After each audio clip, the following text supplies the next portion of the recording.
ఈరోజు జరిగినటువంటి ఘటనకి, ఈ చనిపోయినటువంటి 7 ప్రాణాలకి ఎవరు బాధ్యత? వైఎస్ఆర్ కాంగ్రెస్ పార్టీ ఇది ప్రభుత్వ హత్యలుగానే భావిస్తుందనేటువంటి విషయాన్ని ఈ సందర్భంగా మీ ద్వారా ప్రజలకు తెలియజేస్తా ఉన్నాం. ఎందుకు ప్రభుత్వ హత్యలుగా భావిస్తూ ఉందనంటే, ఇది ఎంత పవిత్రమైనటువంటి రోజు, ఈ పవిత్రమైనటువంటి ఈ రోజుకి వచ్చేటువంటి భక్తుల తాకిడిని బేరీజు వేయాల్సినటువంటి అవసరం ప్రభుత్వం మీద ఉంది, అధికారుల మీద ఉంది, టీటీడీ అధికారుల మీద ఉంది, రెవెన్యూ శాఖ స్థానికంగా ఉన్నటువంటి రెవెన్యూ డిపార్ట్మెంట్ కానీ, పోలీస్ డిపార్ట్మెంట్ కానీ, ఇంటెలిజెన్స్ కానీ, ఇదంతా ఏమైపోయింది రాష్ట్ర ప్రభుత్వం అనేటువంటి విషయాన్ని మీ ద్వారా ప్రభుత్వాన్ని అడుగుతా ఉన్నాం. మీది నిర్లక్ష్యమా, లేదా భక్తులు ఏమైపోయినా పర్వాలేదు అనేటువంటి అభిప్రాయమా, లేదా ఇటువంటి ఘటనలు ఎప్పుడన్నా జరిగినా మళ్ళీ జగన్మోహన్ రెడ్డి గారి మీద తోసేద్దాం అనేటువంటి మీ తాలూకా ఉద్దేశమా?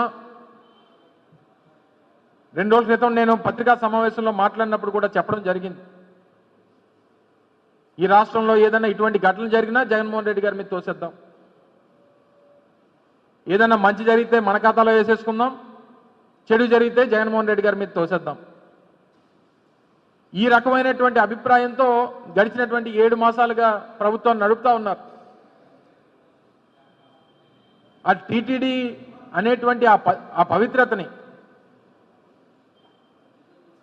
ఇంతమంది ఇన్ని లక్షల మంది భక్తులు వస్తారనేటువంటి అంచనా అనేటువంటిది ప్రతి సంవత్సరం ఉంటుంది. దాన్ని ఎందుకు మీరు అంచనా వేయలేకపోయారు? ఎందుకు కావాల్సినటువంటి కట్టుదిట్టమైనటువంటి ఏర్పాట్లు చేయలేకపోయారు? వచ్చినటువంటి భక్తులకి ఎందుకు ఆ సౌకర్యాలు కల్పించలేకపోయారు? దీనిలో నిర్లక్ష్యం ఎవరిది? ప్రభుత్వాన్ని నడిపేటువంటి ముఖ్యమంత్రిదా, లేదా టీటీడీని హెడ్ చేసేటువంటి చైర్మన్దా, లేదా ఒక శక్తిగా మారి ఈరోజు అక్కడ టీటీడీలో ఈరోజు జరిగినటువంటి ఘటనకి, ఈ చనిపోయినటువంటి 7 ప్రాణాలకి ఎవరు బాధ్యత? వైఎస్ఆర్ కాంగ్రెస్ పార్టీ ఇది ప్రభుత్వ హత్యలుగానే భావిస్తుందనేటువంటి విషయాన్ని ఈ సందర్భంగా మీ ద్వారా ప్రజలకు తెలియజేస్తా ఉన్నాం. ఎందుకు ప్రభుత్వ హత్యలుగా భావిస్తూ ఉందనంటే,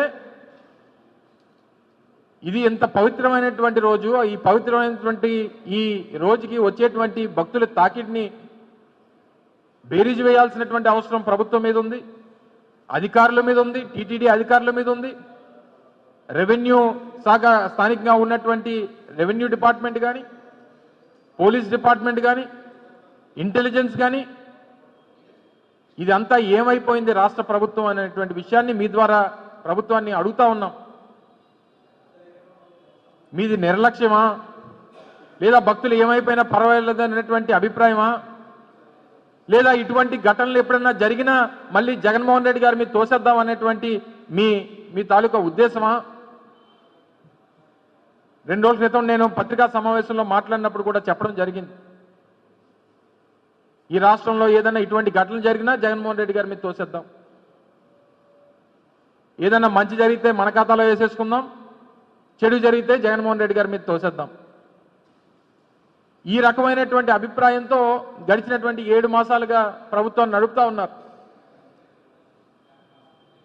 ఆ టీటీడీ అనేటువంటి ఆ పవిత్రతని, ఇంతమంది ఇన్ని లక్షల మంది భక్తులు వస్తారనేటువంటి అంచనా అనేటువంటిది ప్రతి సంవత్సరం ఉంటుంది. దాన్ని ఎందుకు మీరు అంచనా వేయలేకపోయారు? ఎందుకు కావాల్సినటువంటి కట్టుదిట్టమైనటువంటి ఏర్పాట్లు చేయలేకపోయారు? వచ్చినటువంటి భక్తులకి ఎందుకు ఆ సౌకర్యాలు కల్పించలేకపోయారు? దీనిలో నిర్లక్ష్యం ఎవరిది?